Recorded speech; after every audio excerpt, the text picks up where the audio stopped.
Então, pessoal, bom dia, viu? Eu espero que vocês estejam bem. Tudo em paz, Ricardo? Eu espero que vocês estejam bem. Hoje a gente vai começar a falar de um assunto que vocês já têm um certo conhecimento, uma certa vivência com ele, que é falando sobre matriz energética.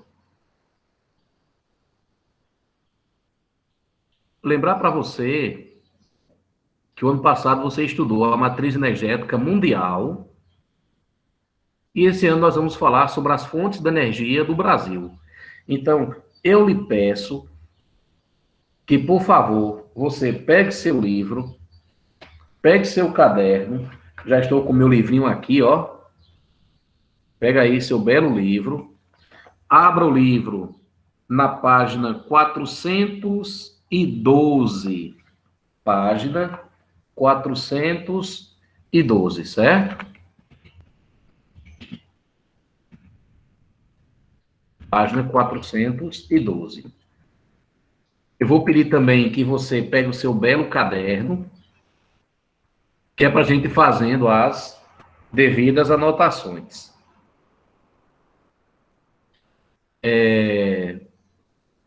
No ano passado,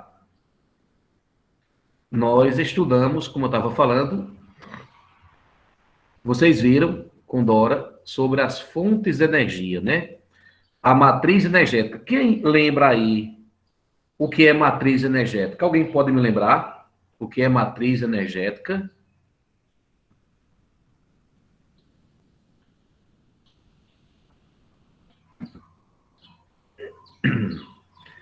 Tem a ver com fontes de energia, coloca o ex. São as formas de produção de energia de um lugar, isso.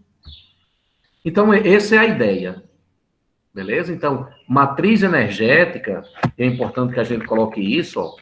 Matriz energética são as fontes de energia que estão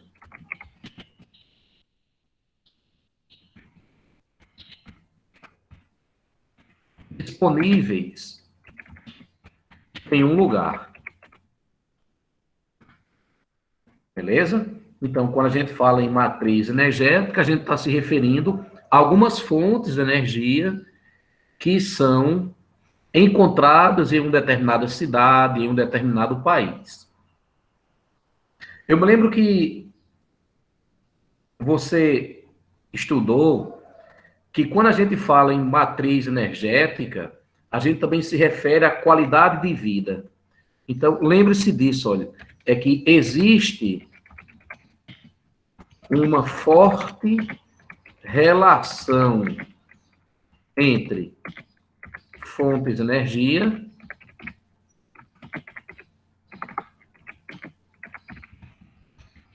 e qualidade de vida. Lembre-se disso aí. Alguém está lembrado da relação para nos dizer como que é essa relação?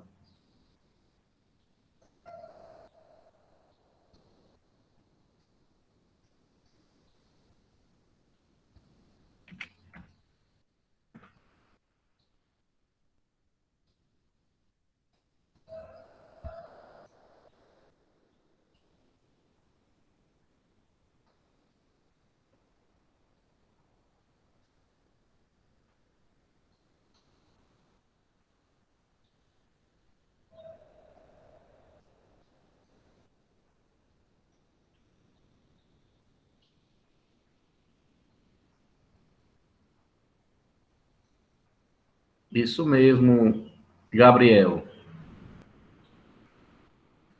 Exatamente. Carmen, isso mesmo. Ou seja, a qualidade de vida, o desenvolvimento econômico, o desenvolvimento tecnológico está associado à matriz energética do país. Ou seja, os países que têm boa qualidade de vida são aqueles que têm fontes de energia disponível e também têm um consumo elevado de energia.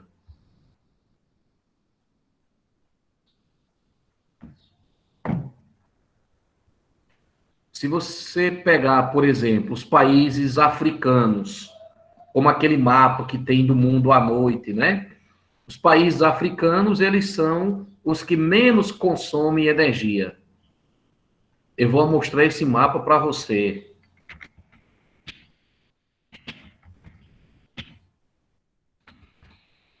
Olha só que bonitinho. Você já conhece esse mapa. É só para ali relembrar.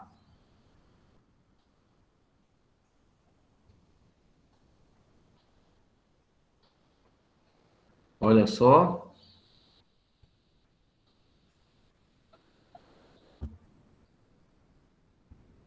O que é que você observa? O que é que você observa olhando esse gráfico?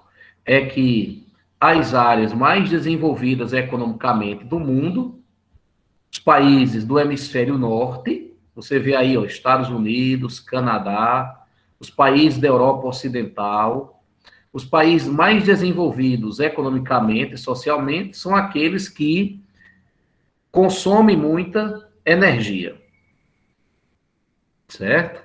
Então, essa relação aí você já está lembrado do que se trata, certo? Uma outra coisa importante para a gente falar,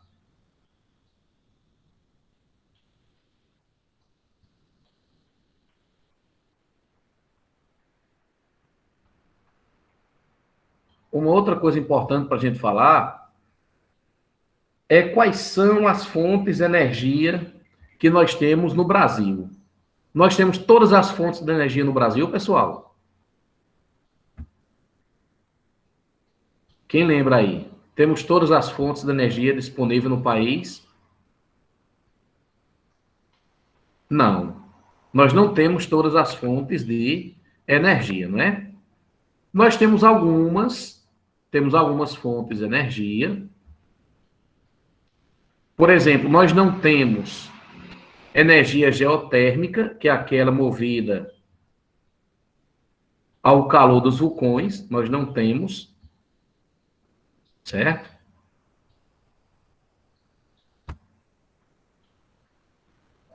Agora, nós temos várias fontes de energia.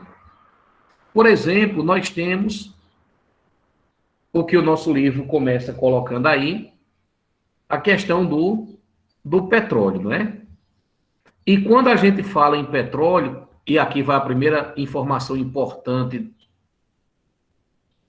é que quando a gente fala em petróleo, existem dois tipos de extração de petróleo. Se ligue nisso, pelo amor de Deus.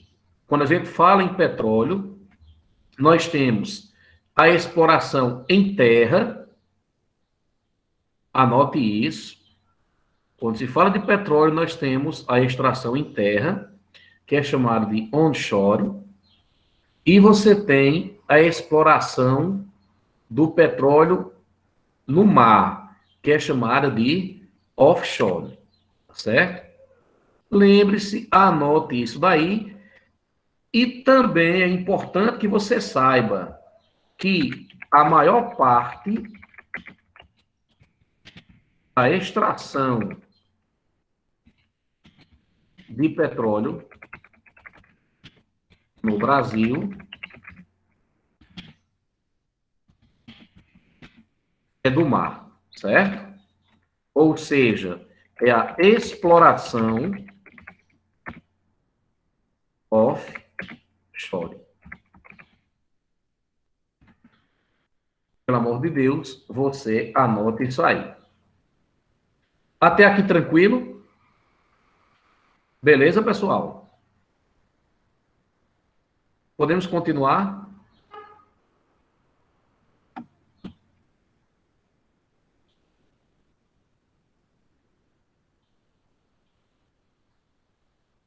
E aí? Alguém tem alguma dúvida quanto a isso?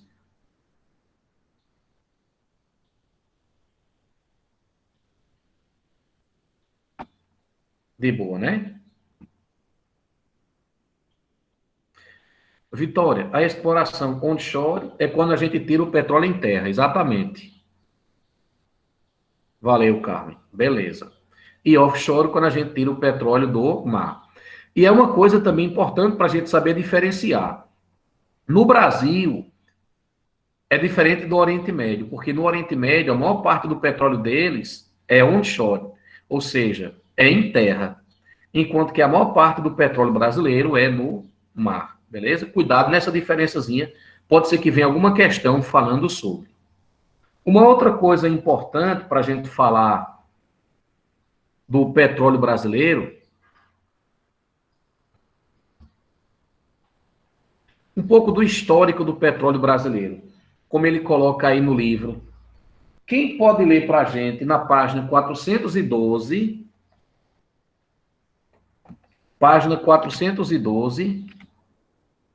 a parte que ele fala, no final do século XIX. Eu leio, Jagli. Pronto, beleza. No final do século XIX, foi feita a primeira perfuração em busca de petróleo no país, no município de Bofete, São Paulo. Mas o produto não foi encontrado no poço, com profundidade superior a 400 metros. Apenas em 1939, o primeiro poço de petróleo foi descoberto no município de Lobato, Bahia. Estado brasileiro que havia criado o Conselho Nacional do Petróleo, CNP, no ano anterior, determinou que essa e qualquer outra jazida petrolífera encontrada no país pertenceria à União. Entretanto, em 1953 foi dado o passo mais importante para a exploração de petróleo no Brasil, com a criação, no segundo governo de Getúlio Vargas, da Petróleo Brasileiro S.A., ou simplesmente Petrobras. A empresa estatal foi fundada para monopolizar a atividade petrolífera no país, até então realizada de forma livre pelo proprietário do terreno que encontrasse o óleo. Pronto, valeu. Muito obrigado. Então, preste atenção. Isso aqui é uma questão mais histórica, mas a gente já viu que Getúlio Vargas foi quem criou a Petrobras, né? A Petrobras que foi criada no momento de nacionalismo econômico, tá certo? Uma outra coisa importante que você observa no gráfico aqui é que o petróleo brasileiro, a primeira vez que ele foi encontrado, o primeiro poço foi descoberto na cidade de Lobato, certo? A cidade de Lobato que fica na Bahia, certo? E é exploração do petróleo, aquela que a gente chama de onshore, certo? O petróleo em terra. Oficialmente, a gente descobriu nesse ano aqui, mas a exploração mesmo oficial só veio em 1941, certo? Quem está lembrado aí o que o livro coloca nessa parte que ele fala, a campanha O Petróleo é Nosso. Eita, ó. Campanha O Petróleo é Nosso. Gabriel coloca aí, tem a ver com Vargas.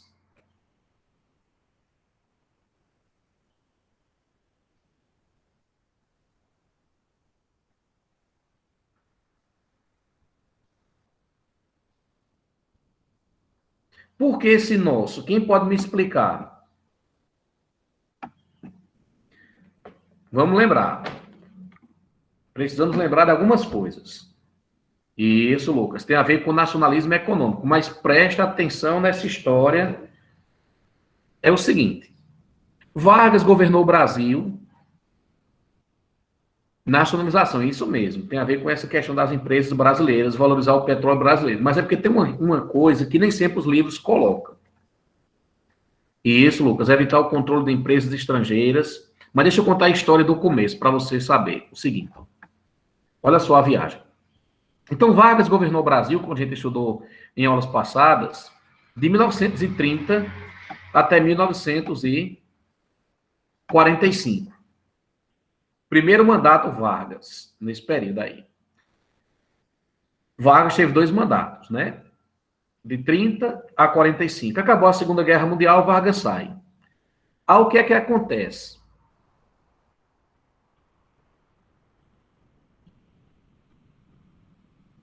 Eu vou ver, Bartira, certo?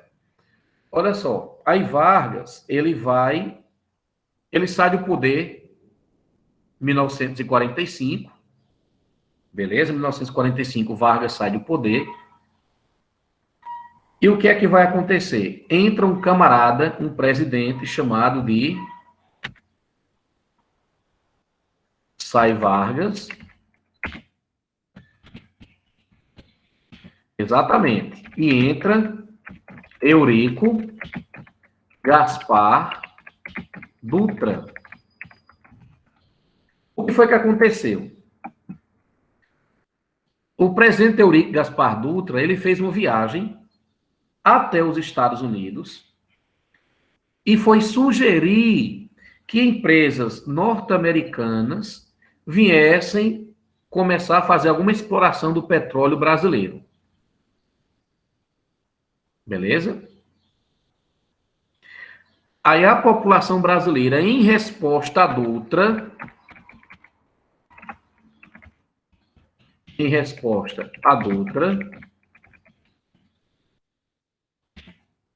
essa população criou a campanha O Petróleo é Nosso.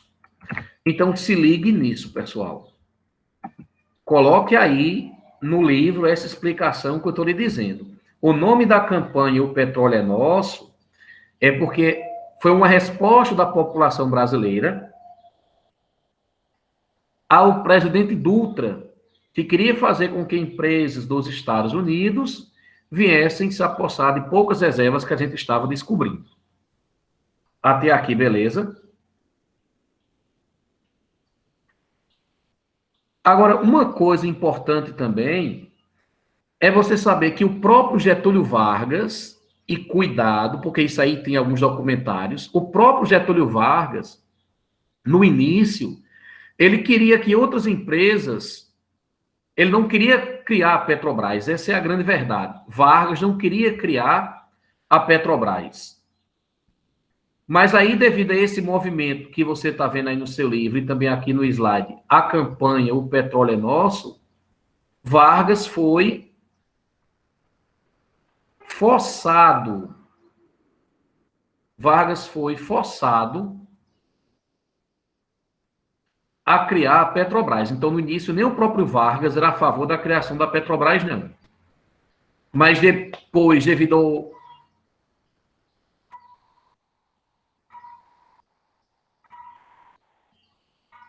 à pressão popular, depois, devido à pressão popular, aí sim Getúlio Vargas criou a chamada campanha, a Petrobras, tá certo? Nesse período, o Brasil ficou dividido em 2 partes. Tinha uma parte da população brasileira que era a favor da criação da Petrobras. E tinha outra parte, quem era a favor da Petrobras, da criação, aquelas pessoas que eram a favor da criação da Petrobras, eles eram chamados de progressistas, como você vê aqui no slide. Que eram os progressistas, eram as pessoas que eram a favor da criação da Petrobras. E você tinha os conservadores. Os conservadores era aquela galera que era contrária à criação da Petrobras. Beleza, a Petrobras foi criada. A Petrobras ela foi criada em 1953, certo? A Petrobras ela foi criada em 1953. Até aqui, beleza, pessoal? Posso? Posso continuar?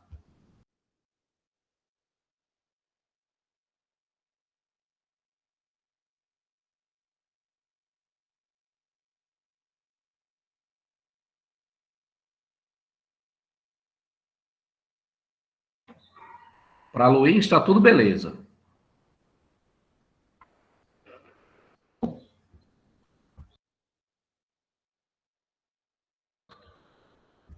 Maria Eduarda também. Então, vamos lá. Então, a Petrobras foi criada lá nos anos 50, 1953, e o que é que vai acontecer? Vamos explicar rapidamente essa história. Ela foi criada, e no início, pessoal, foi um fracasso. A criação da Petrobras, no início, foi um verdadeiro fracasso. Por quê? Porque a Petrobras ela foi criada e ela começou a procurar petróleo em terra.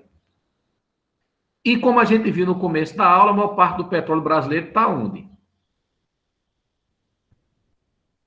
A maior parte do petróleo brasileiro está no mar. Então, a Petrobras foi criada, passou a procurar petróleo no mar e foi um verdadeiro fracasso. Esse fracasso da Petrobras, ainda bem que aconteceu. Por quê? Os vários governos, o governo, por exemplo, do próprio Getúlio Vargas e outros governos, também como o de Juscelino Kubitschek, vão começar a incentivar que a Petrobras realize estudos pelo território brasileiro. E hoje em dia a Petrobras é uma das empresas mais qualificadas do mundo. Por exemplo, ninguém tem a tecnologia de tirar petróleo a 7 quilômetros de profundidade no mar, como a Petrobras.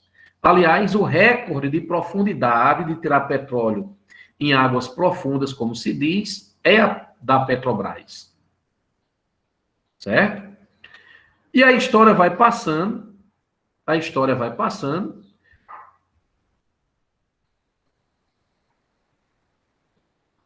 Em 1968, é achado o primeiro poço de petróleo no mar, no nosso território. O primeiro poço de petróleo no mar no Brasil foi achado no Sergipe, na cidade de Guaricema. Certo? E o que é que vai acontecendo? Cada vez que a Petrobras procura petróleo no mar, mais a Petrobras vai encontrando esse petróleo, caracterizando que a maior parte do petróleo brasileiro não está em terras, está no mar. Beleza?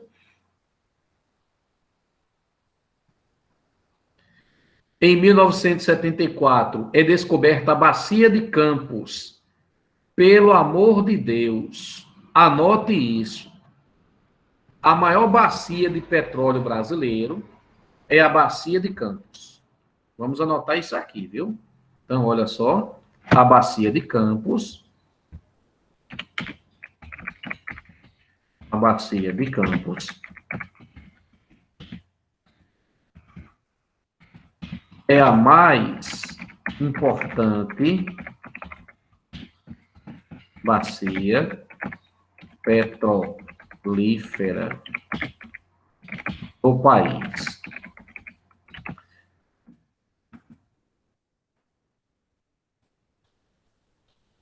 Se ligue nisso aí.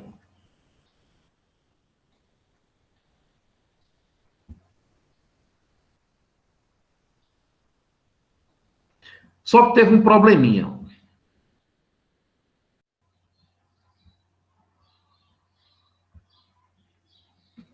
Teve um probleminha que o nosso livro coloca aí na página 413. Alguém pode ler essa parte que ele fala para compreender melhor, compreendendo melhor, por favor, que ele vai falar da crise do petróleo. Posso ler, professor? Vamos lá? A Guerra do Yom Kippur, em 1973. Em 1973, o Oriente Médio, maior produtor de petróleo mundial, atravessava uma forte tensão política. Países da Liga Árabe montaram uma coalizão para atacar Israel, pois não concordavam com a criação do Estado judeu e criticavam o apoio do Ocidente aos israelenses. Pronto. O ataque foi... Segura aí. Tu pode segurar, por favor? Segura aí. Daqui a pouco você volta a ler, beleza? Galera, presta atenção. Veja. O que é choque do petróleo? Isso você também estudou ano passado. Você estudou isso na primeira série. Choques do petróleo. Choques do petróleo é uma expressão que a gente usa para se referir a alguns eventos históricos que são responsáveis por aumentar o preço do petróleo. Saiba desse conceito aqui, ó. Choques do petróleo. Beleza? Choques do petróleo. São eventos históricos que são responsáveis por fazer com que o petróleo dispare o seu preço. A primeira vez na história, como o nosso colega leu aí, a primeira vez na história que o preço do petróleo subiu, repito sim, Rosa Lúcia. Então, o que significa choques de petróleo? São fatos históricos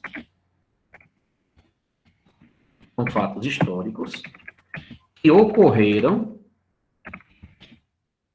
e provocaram um aumento no preço da mercadoria.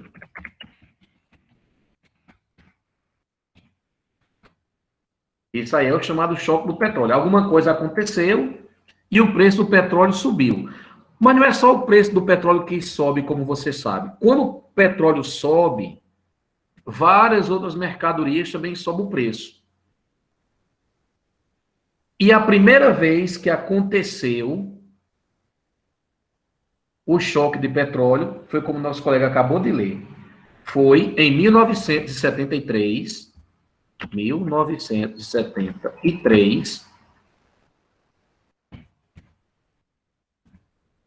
1973, na chamada Guerra do Dia do Perdão. Eu vou explicar essa guerra para você daqui a pouco, beleza? Preste atenção também. Olha só, você acha que o choque do petróleo vai impactar no Brasil de maneira positiva ou negativa?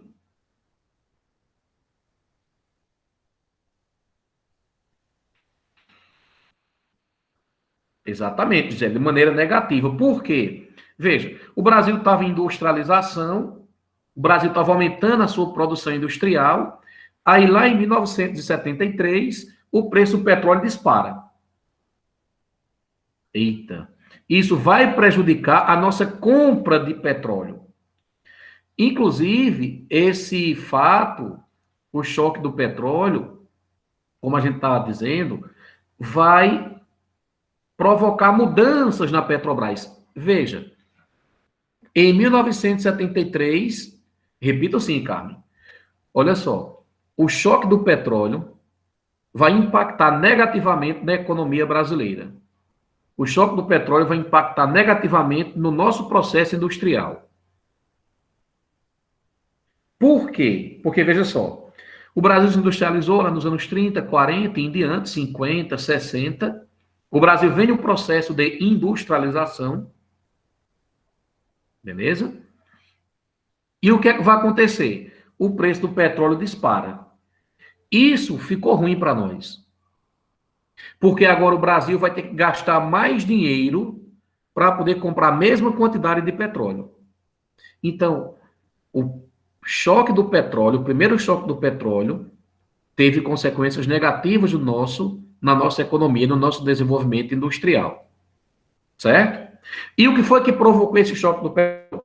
A guerra entre judeus e árabes, a chamada Guerra de Yom Kippur. Professor, o que foi essa Guerra de Yom Kippur? Vamos fazer uma visita histórica. Para você entender o que o nosso livro está falando aí, a Guerra de Yom Kippur, você tem que saber daqueles conflitos que existem entre Israel entre judeus e palestinos. Então, o primeiro choque do petróleo é uma consequência de disputas, de brigas entre judeus e palestinos. O que foi que aconteceu? Você tem que lembrar que existe uma região do mundo que a gente chama de Palestina. A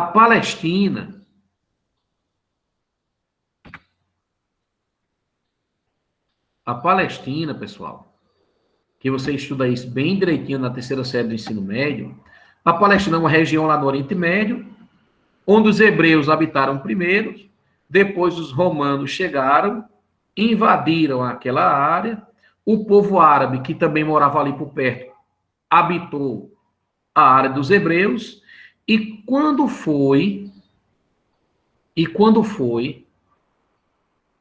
no século XIX, deixa eu anotar isso aqui, ó, século XIX, surgiu um movimento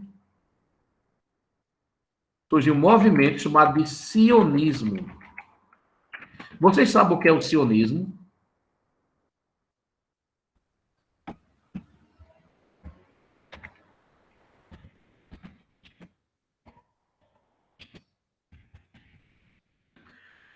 Olha só, sionismo é o movimento a favor da criação do Estado judeu.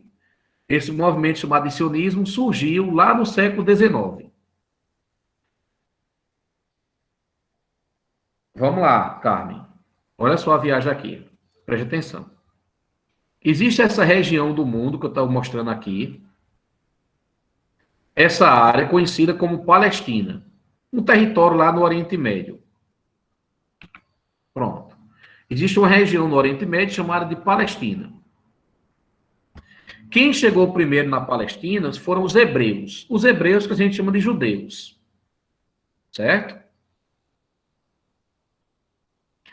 Aí, no ano 70 depois de Cristo, o Império Romano invadiu a Palestina. O Império Romano invadiu a Palestina e expulsou os hebreus que são os judeus. Certo? Então, Palestina, hebreus, judeus. No ano 70 depois de Cristo, o Império Romano invadiu ali a Palestina. O Império Romano invadiu a Palestina, com o tempo o Império Romano foi-se embora, o Império Romano caiu. Aí o que é que vai acontecer? O povo árabe, o povo palestino, que também mora aí nessa região, vai se apossar da terra dos judeus. Aí começa uma briga entre os judeus e o povo palestino. O que foi que aconteceu? É que lá nos anos 40, para ser mais preciso, em 1947, a ONU vai pegar o território da Palestina, esse território que você está vendo aqui no mapa, olha só. A ONU vai pegar esse território da Palestina e vai dar 56% do território para o povo judeu. E o restante para o povo palestino. Então, o que é que acontece? A partir do momento em que Israel foi criado, Israel é o país dos judeus. Certo? Quando Israel foi criado, o povo árabe, o povo palestino, começou a se revoltar. Por quê? Porque a ONU disse que ia criar dois países. Iria criar Israel para os judeus e a Palestina para o povo árabe. Só que só foi criado Israel para o povo judeu. Aí o que é que vai acontecer? Israel foi criado lá em 1947 e em 1967, isso aqui não precisa, preste atenção nesses fatos, preste atenção. Em 1967, Israel ocupou a chamada Península do Sinai. Certo? Em 1967, Mesmo ano, Israel conquistou essa faixa de terra aqui que vocês já viram falar, chamada de faixa de Gaza. Certo? A faixa de Gaza, que era habitada pelo povo palestino. Então, resumindo aí, ó. No ano de 1967, Israel ocupa essa área, a Península do Sinai que pertencia ao Egito. O Egito é um país árabe. E também, no mesmo ano, Israel ocupa a chamada faixa de Gaza. Todos esses territórios, preste bem atenção, isso, conflito, exatamente, Rosa Lúcia. Todos esses territórios pertenciam a quem? Ao povo árabe, ao povo palestino. Então, quando Israel foi criado, em 1947, o que é que Israel vai dizer? Israel diz o seguinte: rapaz, eu estou aqui em volta de países inimigos. Então, Israel começa uma política expansionista. Então, conquistou a Península do Sinai e conquistou também a faixa de Gaza. E não parou por aí, veja só. Israel, também cuidado com isso aqui. Israel conquistou as chamadas Colinas de Golã. As Colinas de Golã, que pertencia à Síria, é onde nasce as águas do Rio Jordão. Professor, o que isso tem a ver com petróleo? Só tem. Vai chegar no petróleo daqui a pouco. Então, Israel dominou também as chamadas Colinas de Golã, que é onde nascem as águas do Rio Jordão. As águas do Rio Jordão abastecem Israel. Beleza? Israel ocupou também a chamada Cisjordânia. O que eu estou lhe dizendo é que Israel foi criado em 1947 e depois Israel começa a ter uma política expansionista. Começa a conquistar territórios árabes, territórios palestinos.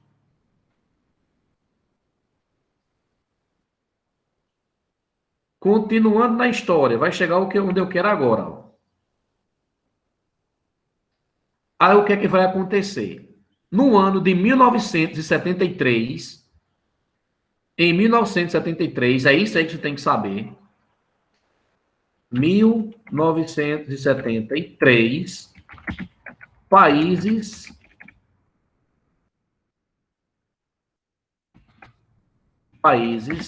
árabes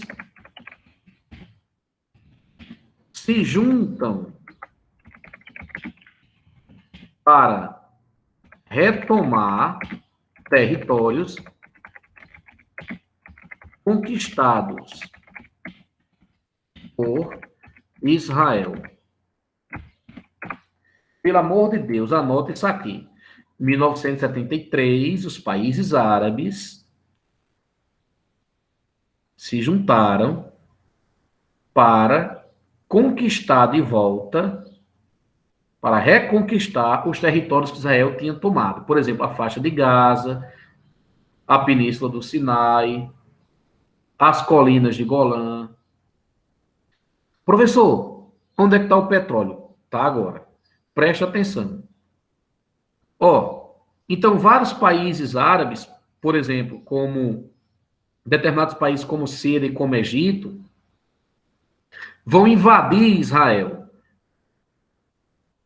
Esse nome aqui, Yom Kippur, Yom Kippur é o feriado judaico chamado de Dia do Perdão. Preste atenção. O povo judeu estava lá, né? Israel estava lá de boa, passando o feriado do chamado Dia do Perdão, e aí alguns países árabes atacam Israel. Certo? Alguns países árabes atacam Israel. Israel prontamente venceu essa batalha. Os países árabes, deixa eu anotar isso aqui, ó, Israel rapidamente venceu a guerra, o conflito contra os árabes.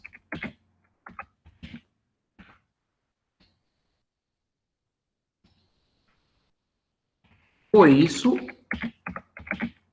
vários países árabes que são grandes detentores de petróleo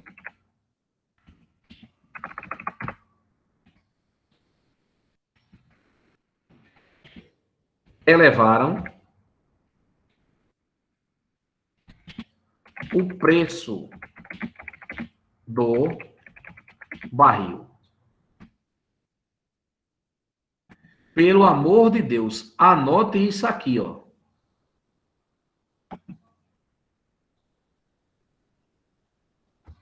Deixa eu só ajeitar aqui que eu escrevi um negócio que...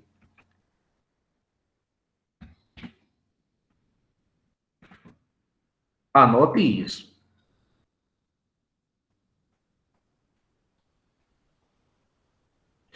Então, o que foi que aconteceu, pessoal? Os países árabes perderam essa guerra do chamado Yom Kippur. Como eles perderam a guerra, o que eles vão fazer? Vão aumentar o preço do petróleo. E isso gerou um aumento muito grande no preço do barril do petróleo. Isso prejudicou vários países ocidentais. Isso é muito importante você saber. Beleza?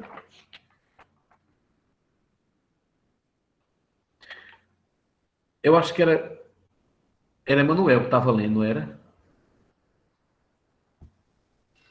Sou eu, professor, sou eu. Vamos lá? É para continuar? Isso, tu continua, por favor? Ok. O ataque ocorreu no dia do Yom Kippur, feriado sagrado para os judeus. No entanto, a ONU promoveu um cessar-fogo, gerando grande revolta na Liga Árabe. A Organização dos Países Exportadores de Petróleo, OPEP, liderada pelos países da Liga Árabe, decidiu aumentar vertiginosamente os preços do petróleo, onerando o mundo todo e forçando, principalmente os estados. Unidos. Continua. Estados Unidos. Eita, eu pensava que era só uma folha. De boa. Os Estados Unidos a abrir negociações com Israel para que devolvesse os territórios árabes conquistados na guerra anterior, Guerra dos 6 Dias, em 1967. O aumento dos preços gerou o primeiro choque do petróleo. Pronto, beleza. Pessoal, eu dei uma volta histórica para você poder entender esse negócio. Tá, beleza, entendeu? Entenderam? Sim ou não? Me responda aí, por favor.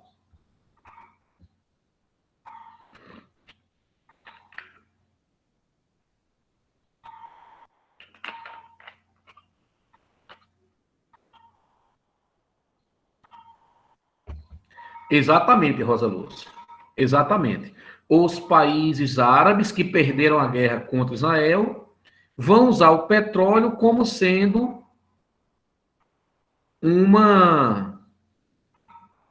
um poder de barganha.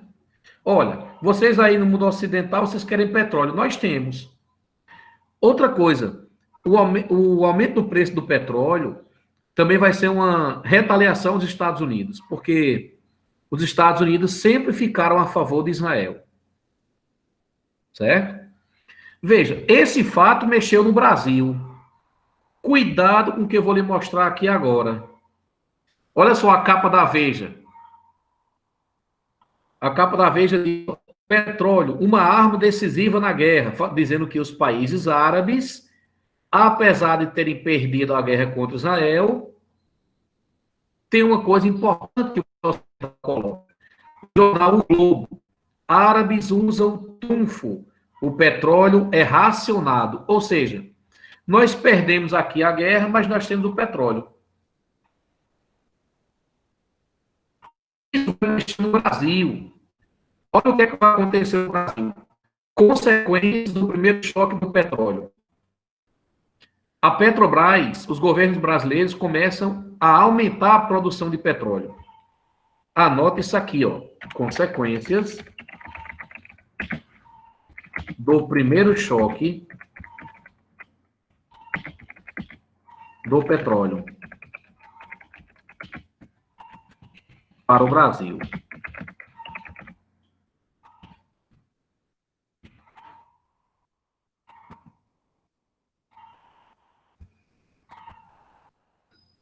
Primeira consequência.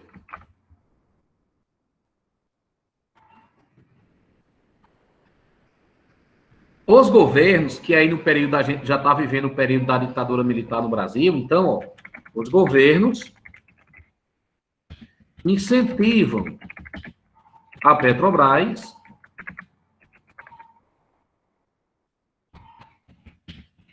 a produzir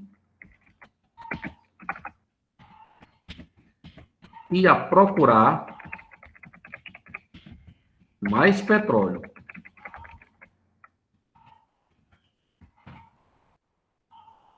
A produzir e a procurar mais petróleo.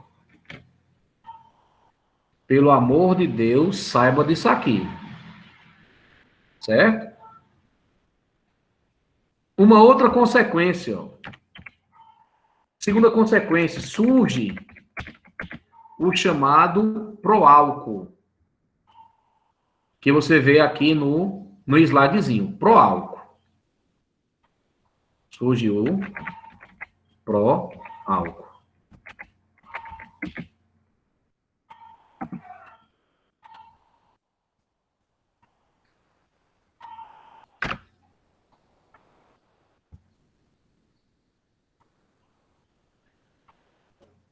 E isso, Barteira.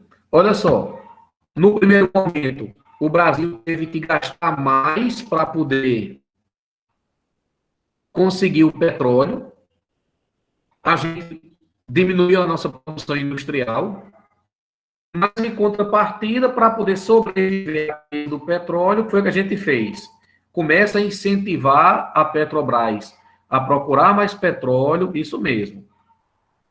A procurar mais petróleo, a produzir mais, a extrair mais, e também criou um negócio chamado pró-álcool. O que é o pró-álcool? Pró-álcool é o álcool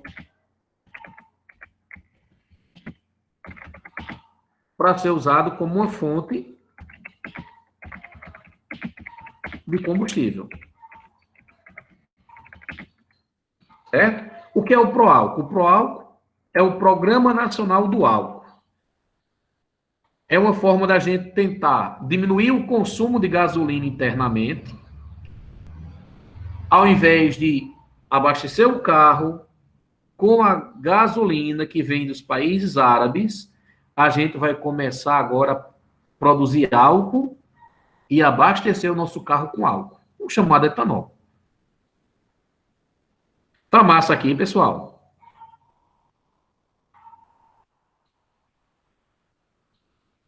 Beleza. Rosa Lúcia, beleza.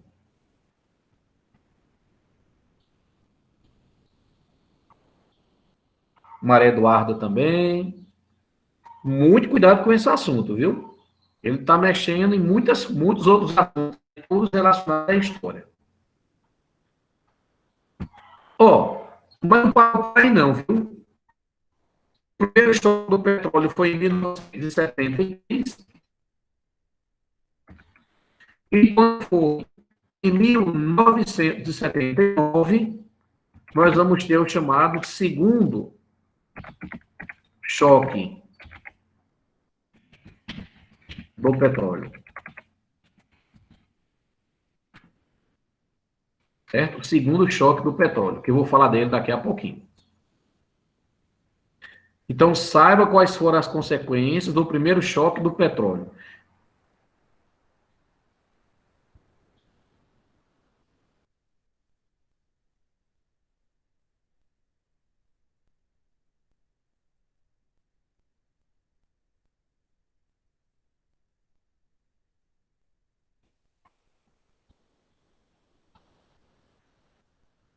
Mais uma coisa importante para a gente ver. O que eu estou dizendo para você é o seguinte: o Brasil tem petróleo. Só que nem sempre o petróleo que a gente tem é suficiente. É preciso importar muito petróleo. Só que a gente importa petróleo, mas de vez em quando o preço do petróleo dispara. Aí isso mexe na nossa economia. A segunda vez que isso vai acontecer, esse choque do petróleo, vai ser em 1979.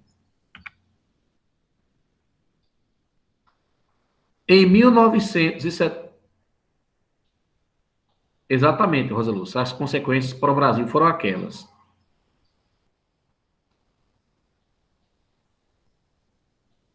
Valeu. Então, veja, em 1979, nós vamos ter o segundo choque do petróleo. Quem pode ler para a gente aí o livro, na página 414, quando ele fala do segundo choque?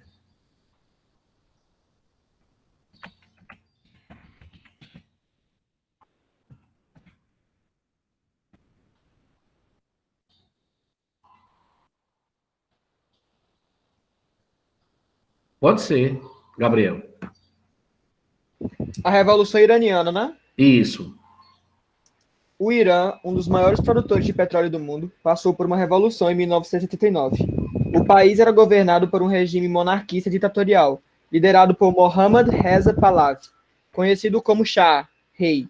O governo iraniano tinha nesse período uma orientação pró-ocidental, o que desagradava as elites religiosas, os ayatollahs, ayatolás, liderado pelo maior deles, o Ayatollah Khomeini. O povo iraniano depôs o regime de Pahlavi e implementou uma teocracia islâmica, governo baseado na religião muçulmana. As mudanças do país geraram uma forte turbulência no mercado do petróleo, causando o segundo choque. Beleza, valeu, Gabriel. Então, o primeiro choque do petróleo tem a ver com a criação do Estado de Israel, tem a ver com a chamada Guerra de Yom Kippur. O segundo choque do petróleo tem a ver com a Revolução Iraniana. Para você entender essa viagem aqui, ó. Olha só. Então, nosso livro ele coloca o seguinte: que durante muito tempo, para ser mais exato, de 1947 a 1979, olha só a viagem, de 1947 até 1979, o Irã tinha um presidente, grifa aí o nome dele, Shah Reza Pahlavi. Esse presidente do Irã, o Shah Reza Pahlavi, ele era a favor dos países ocidentais. Certo? O Shah Reza Pahlavi, que é esse sujeito aqui que você está vendo, ele fazia um governo no Irã a favor dos países ocidentais. Na página 414. Então, o Irã de 1941 a 1979, como eu coloco aqui no slide, era governado por um senhor chamado de Shah Reza Pahlavi, que ele era a favor dos países ocidentais. Então, o Irã não era para o Ocidente. Mas o que foi que aconteceu? No ano de 1979, olha só, em 1979, esse velhinho aqui, o chamado Ayatollah Khomeini, esse velhinho aí, chamado de Ayatollah Khomeini, vai chegar no poder. Ele vai derrubar o Shah Reza Pahlavi. O Ayatollah Khomeini chegou no poder, pessoal, e vai cortar as relações com o Ocidente. E vai diminuir consideravelmente o petróleo que mandava para o Ocidente. Veja, tudo aquilo que tem pouco vale muito. Aí você vai ter a segunda crise do petróleo, o segundo choque do petróleo. Professor, o que danado é essa revolução islâmica? Deixa eu anotar aqui, ó. Revolução islâmica no Irã.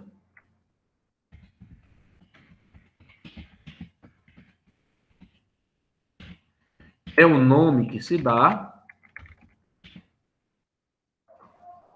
Repito, sim. Então, Revolução Islâmica é o nome dado à subida dos religiosos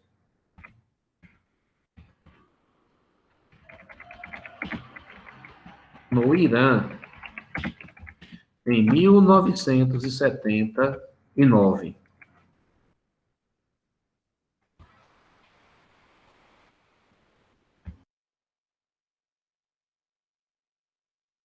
Em 1979. Este fato cortou as relações do Irã com o mundo ocidental. Professor, por que cortou as relações com o mundo ocidental? É porque os ayatolás, que Gabriel leu ainda agora, os ayatolás, eles são bispos do islamismo. E temos alguns desses bispos que eles são radicais. Eles acreditam que o contato com o mundo árabe, o contato da população islâmica com o mundo ocidental é muito ruim para a cultura deles. Então, o Ayatollah Khomeini, o bispo lá do islamismo, esse senhorzinho que você está vendo aí na imagem,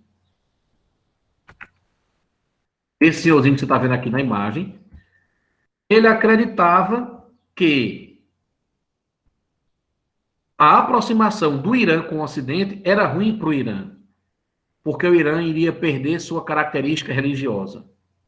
Então, o que é que eles fazem? Eles fazem uma coisa que a gente chama de Revolução Islâmica. O que é a Revolução Islâmica? É o momento em que, lá no Irã, em 1979, os ayatolás, ou seja, os bispos, começam a governar o país. E quando eles chegam para governar o país, eles cortam a relação com o Ocidente. E passam a mandar menos petróleo para cá. Então, isso faz com que o petróleo dispare mais uma vez.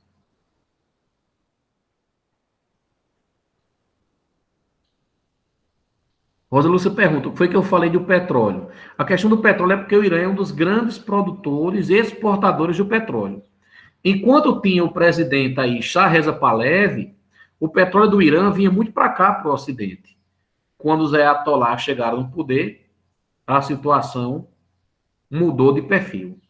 Beleza? Então, esse fato aí mexeu com a questão do petróleo. Pessoal, anote isso aqui, ó. Quais são as principais bacias petrolíferas do Brasil? Temos aí na página 414. Principais bacias de petróleo no Brasil. Ou seja, onde é que está o petróleo brasileiro? Boa parte no mar. As principais bacias de petróleo brasileiro você encontra na Bacia de Santos, certo? Bacia de Santos, em São Paulo, Bacia de Campos e também a chamada Bacia do Espírito Santo. São as três principais bacias do petróleo brasileiro. Santos, Campos e Espírito Santo. Certo?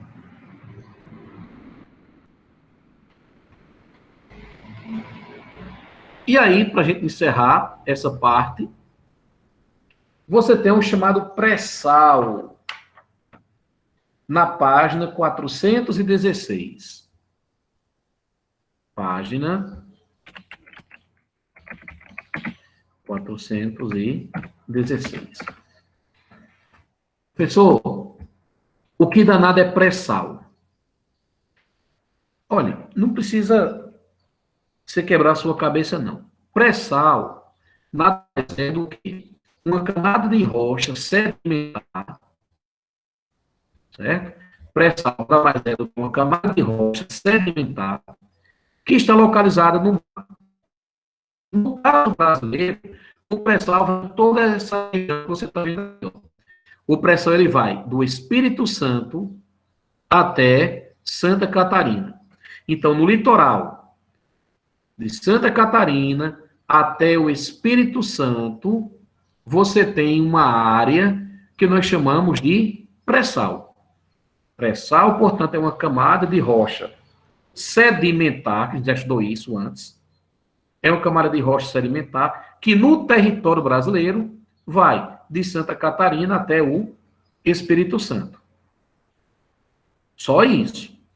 Mas o que acontece é que o Brasil pode ter aí grandes reservas de petróleo. Alguns falam que deve ter, em média, 70 bilhões de barris de petróleo. 70 bilhões de barris de petróleo. Outros falam que deve ter mais de 100 bilhões de barris de petróleo. No livro, nessa página que eu lhe disse, 416, ele vai falar um pouquinho sobre o que tem de bom e o que tem de ruim. Exatamente, Luiz. É muito.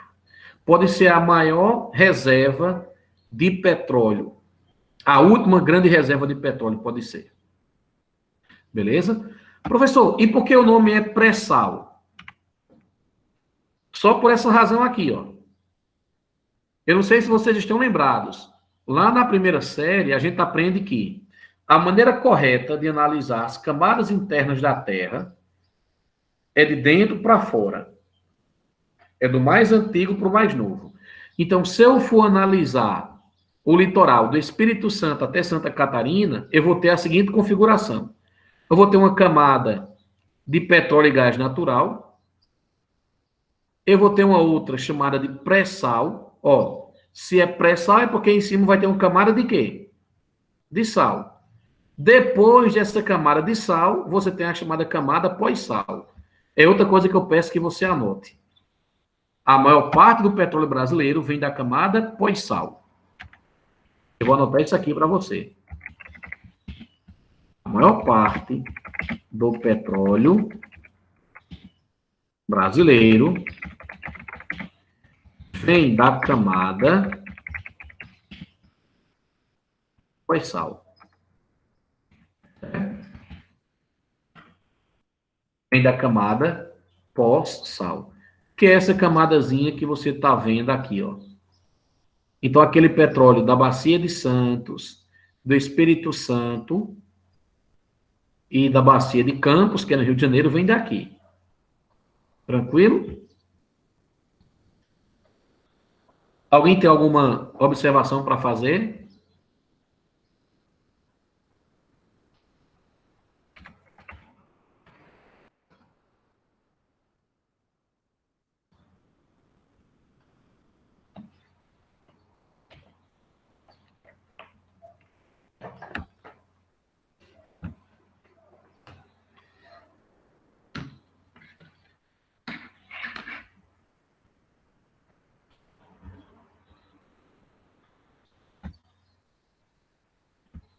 Eu vou pedir, portanto, que peguem nossa atividade de hoje. Eu vou dando as dicas aqui para a gente responder, certo?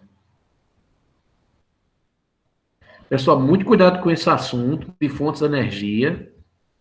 As provas do Enem costumam trazer esse assunto. E não só em geografia, viu?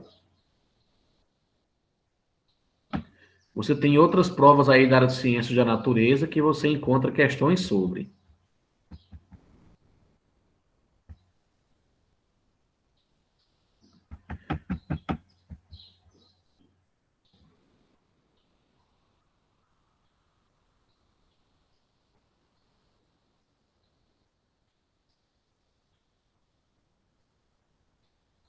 Isso mesmo, meus alunos. O petróleo está lá embaixo, antes da camada de sal.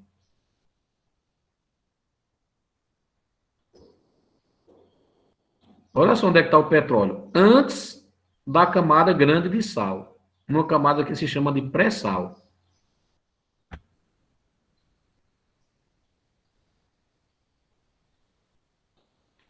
Pessoal, essa primeira questão, qual será a resposta dela?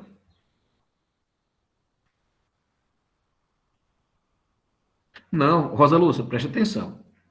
Hoje, ainda no momento, eu me expressei mal, então, olha só. Hoje, a maior parte do petróleo brasileiro ainda vem da camada pós-sal. Só que no futuro, a gente vai começar a explorar mais a camada pré-sal, entendeu? A gente já tira petróleo do pré-sal? Tira. Só que ainda é muito pouca a quantidade. A maior parte vem daquela camada chamada pós-sal.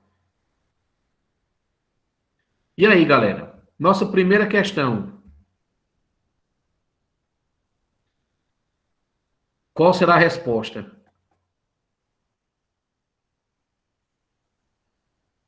É a primeira parte da aula. Isso. Isso mesmo, galera. Letra D. Isso mesmo, Gabriel. Ana Flávia, Carmen, letra D de Deus. Aí a questão está fazendo uma relação entre desenvolvimento econômico e consumo de energia. A segunda questão, e aí? A bacia sedimentar brasileira, que é a maior produtora de petróleo. Onde é que... Exatamente, Ana Flávia. É a Bacia de Campos. Isso mesmo, Barteira. Bacia de Campos. Vamos mais. Questãozinha simples. E agora? Ele está falando do preço do petróleo em 1973 e 1979.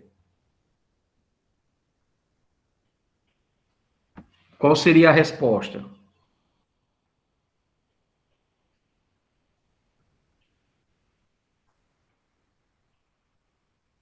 A galera aí está colocando letra A. Vamos ver se é a letra A. Então, em 1973 e 1979, com a crise, com o choque do petróleo, isso fez com que a gente buscasse novas bacias de petróleo. Exatamente. Não gerou falência da Petrobras, coisa nenhuma. Fechamento da economia para novas fontes, não. Galera, o que foi que teve de uma nova fonte aqui? Para justificar porque essa letra C está errada. Qual foi a nova fonte de energia que vai aparecer?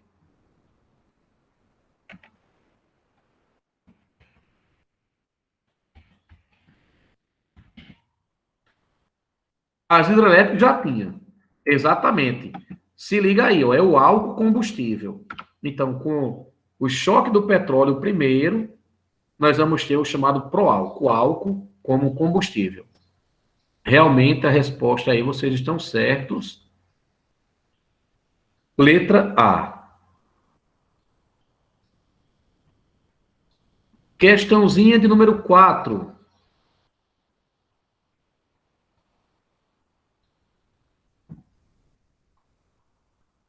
Sobre o petróleo no Brasil.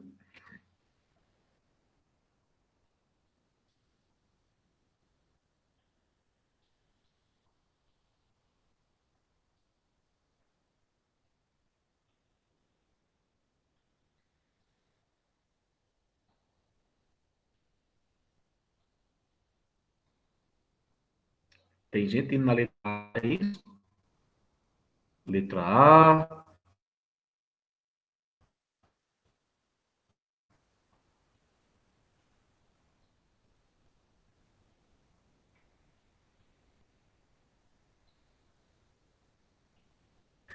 Olha só, aí é uma questão maldosa, pessoal. Porque, na verdade, ainda é nos anos 70, 1974, que foram descobertas várias bacias, entre elas a de Campos. Tá certo, a bacia de Campos, principal produtora, beleza. Mas só que ela não é dos anos 80, ela é dos anos 70 ainda. Uma questão que eu coloquei só para... Isso, Barteira, isso, José David. Exatamente. A gente vai ficando aqui na letra C. A maior produção em terra vem... Isso eu não disse, né? Mas eu estou dizendo agora. A maior parte do petróleo brasileiro em terra vem do Rio Grande do Norte. Cuidado com isso aí, viu? Enquanto se fala do mar e fala de pré-sal, você tem aí a exploração da Bacia de Santos e de Campos, no Rio de Janeiro. Santos em São Paulo e Campos no Rio.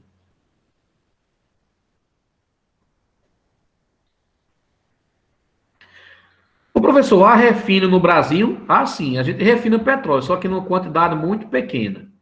E a questão 5, hein?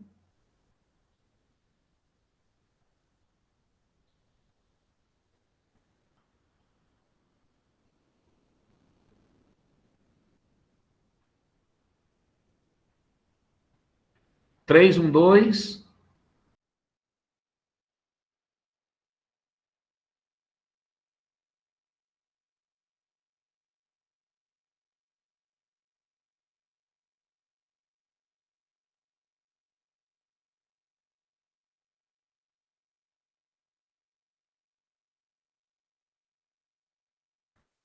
Não existe, 312.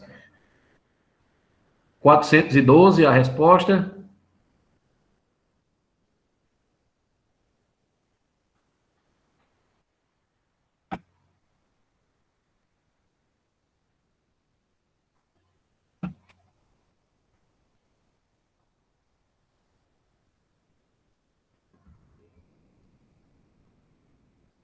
Olha só, pessoal. Aqui está aquela estrutura que eu estava me referindo antes, ó.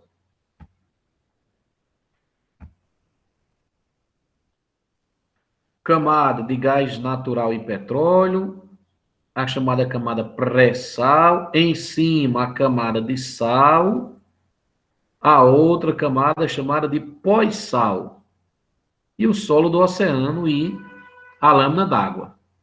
Veja direitinho aí a resposta agora.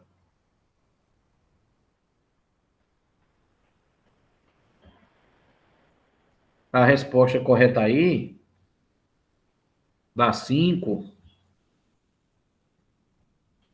é a letra D. 4, 2 e 3.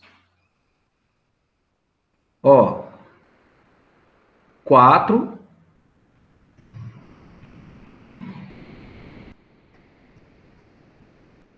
na chamada camada pré-sal, onde vai ter o petróleo e o gás. Não, não.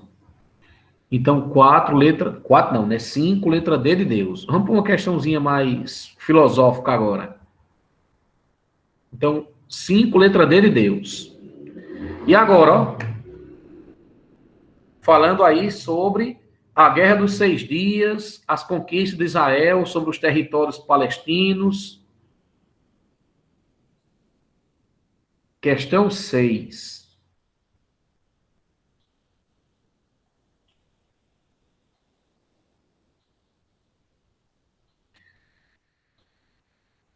Gabriel está dizendo que é a letra C. Vamos ver se a letra C faz sentido. A Guerra dos 6 Dias significou a ampliação do território de Israel, com anexação de territórios, justificada pelos israelenses, como medida preventiva para garantir sua segurança contra as ações árabes. Pode ser essa mesmo, viu? Alguém discorda aí? Muito bem, galera. Vocês estão top hoje, viu? Vocês são peso. Muito bom. Resposta correta, letra C. Muito bom. Letra C. Questão 6, letra C.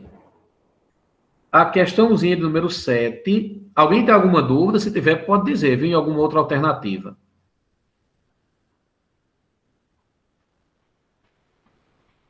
Então, vamos lá. Questão 7, falando do Irã.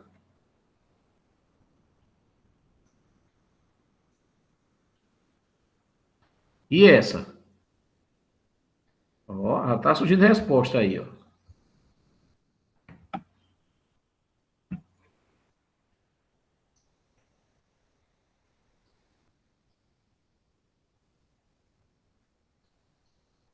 Está falando a letra A. Revolução Iraniana, que acabou com a monarquia pró-Estados Unidos. A monarquia pró-Estados Unidos que ele está se referindo, é isso mesmo, Ana Flávia, Vitória e Gabriel. A monarquia pró-Estados Unidos que ele está falando, Dinali, é a monarquia do Shah Reza Pahlavi. Beleza? Até aí tá beleza mesmo. Letra A. Ele continua. No país instalou um regime islâmico xiita. Epa, nomezinho que você escuta falar direto. Xiita. Xiita é uma parte dos seguidores do Islã que mistura política e religião. Misericórdia, uma bomba explosiva, viu? Então, preste atenção nisso. O que são os xiitas? Xiitas é uma parte da população islâmica, que é 16% só, onde essa população mistura política com religião. Ou seja, o camarada, para poder governar o país, ele tem que ser ou autorizado pelo religioso, ou seja, autorizado pela religião, ou então tem que ser um próprio religioso. Então, xiita é isso, é quando você mistura política com religião. Os xiitas, eu quero só reforçar isso aqui, ó. Os xiitas, eles são apenas 16% dos seguidores.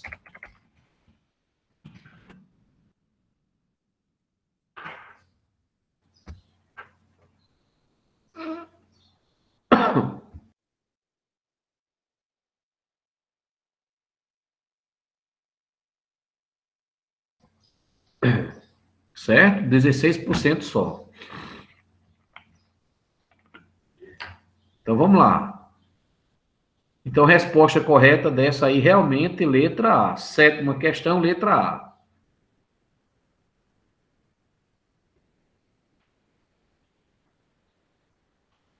Questão 8 agora.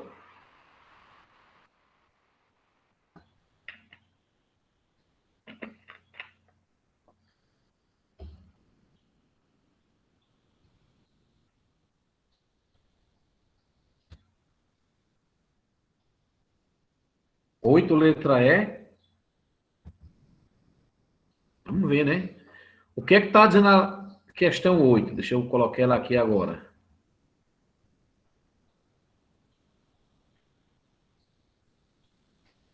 Eita, cuidado. A letra E está dizendo que Minas Gerais é um dos grandes, tem grandes jazidas de petróleo. A letra E está errada, pessoal. Minas Gerais tem grandes reservas de minério de ferro, né? Então não é a letra E. A maioria está indo corretamente na letra A. Exato. Questão aí, letra A.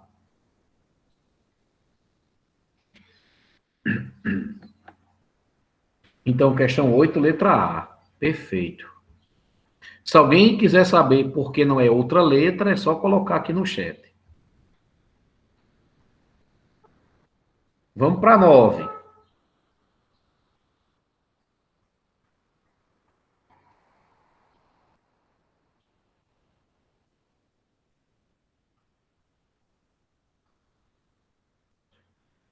Essa aí já é um pouquinho maior, né? 9. Já estão dizendo que é letra B de bola.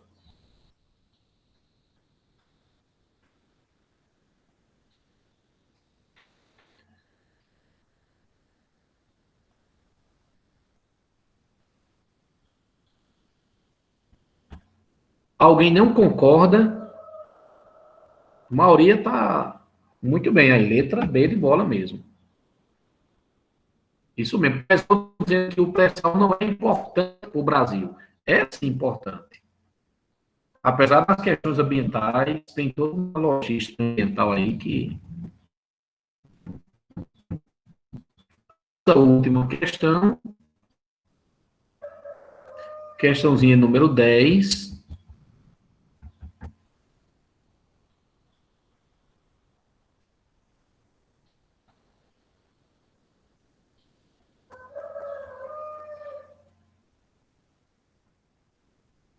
E essa, hein?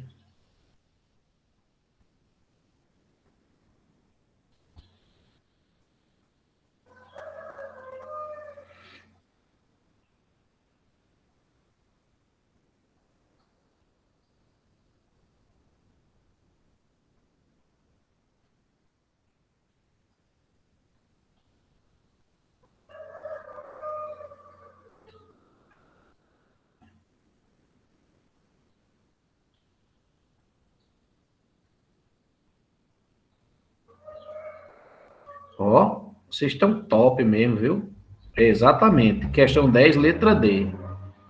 Pessoal, é muito petróleo e aí tem aquela tendência, como de fato está acontecendo, de outras empresas tirar o petróleo junto com a Petrobras. Certo? Então, sequência correta. Vocês hoje detonaram. E respondendo a uma questão que Bartira colocou, é o seguinte, eu acho que ela saiu. No assunto da indústria brasileira, o que é importante a gente focar? Na parte histórica. Governos de Vargas, governos JK, os governos militares, e saber da desconcentração industrial brasileira, que é aquela história que a gente falou, a criação do Plano Real, a concorrência com a China. Luiz, diz aí, Luiz, que eu não entendi não, tua pergunta. Iraque, Irã.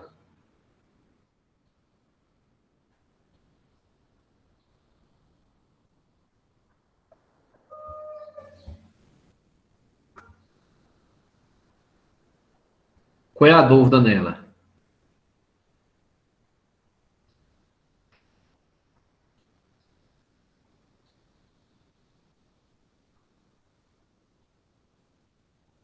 Não, professor, o senhor falou sobre aspectos históricos. Eu estou dizendo que vai ser importante também o Iraque e o Irã, não, sobre a crise do petróleo. Mas nessa parte que a gente está estudando agora, sim. Nessa parte, sim, é porque tinha sido Barteira tinha perguntado sobre a indústria brasileira. A questão 9 é letra B de bola, Carmen. B de bola.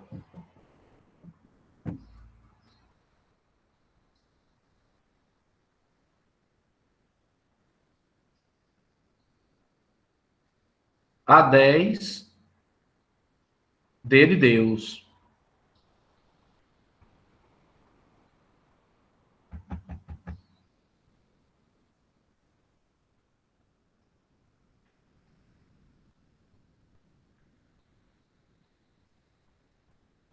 Então, pessoal, a gente vai ficando por aqui, viu? Um abraço para vocês e até segunda-feira que vem. Tchau, tchau. Para vocês também. Boa semana. Se cuidem. Valeu. Valeu, galera.